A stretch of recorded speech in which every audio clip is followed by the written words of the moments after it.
For today's vlog mga kamarshi, ito yung kadugtong ng vlog namin kahapon. Naglalakad na kami papunta dun sa tricycle ni Paring Nikki dahil hindi nga dito makapasok dahil mababa yung aming sidecar at meron kasing daan dito na medyo malalim. At nakasakay na nga kami ng tricycle ni Paring Nikki palabas dito sa taniman ng mga papaya. Yung mga nakikita nyo na mga punong papaya, ito yung una at pangalawang pesto na pinagtaniman nila ng papaya kasi dun kami sa dulo, bali pangatlong pesto yun, dun kami nag-ani ng mga papaya. Itong lugar na pinagtataniman nila ng mga papaya, ito nga ang tawag sa amin ay niyugan kasi maraming nakatanim dito na mga puno ng niyog. At naaalala ko nga nung mga bata pa kami, ang nakatanim dito sa mga malapit sa puno ng niyog ay mga citrus o dalanghita. Meron niyang madadaanan na flowing papunta dito sa may taniman ng papaya, kaya huminto muna kami dyan ni Paring Nikki para makainom nga kami ng malinis at malamig na tubig. At yung ginamit namin dyan na disposable na baso, pinag-inuman namin yan kahapon pa ng palamig habang kami nga ay nagbabiyahe. Bali niluglugan na lamang namin dyan ni Paring Nikki sa flowing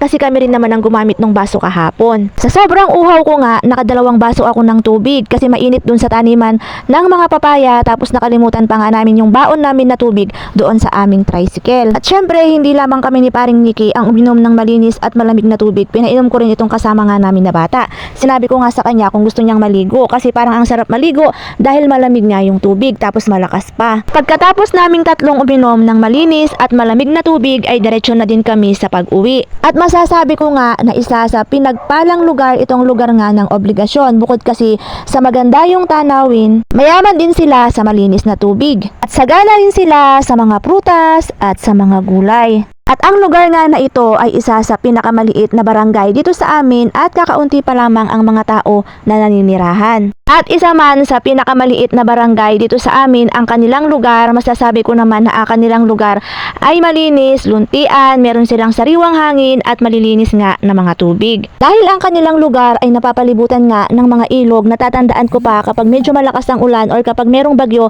nasisira nga yung kanilang tulay. Kaya hindi pwedeng daanan ng mga sasakyan at mga tao. Ang sinasakyan namin noon para makatawid dito sa ilog, bangka. Di ko na maalala kung magkano ang pamasahe na binabayad namin sa bangka, basta ang natatandaan ko lamang kapag estudyante, piso nga ang binabayad. At kinahapunan, nagkayayaan naman kaming magkakapatid.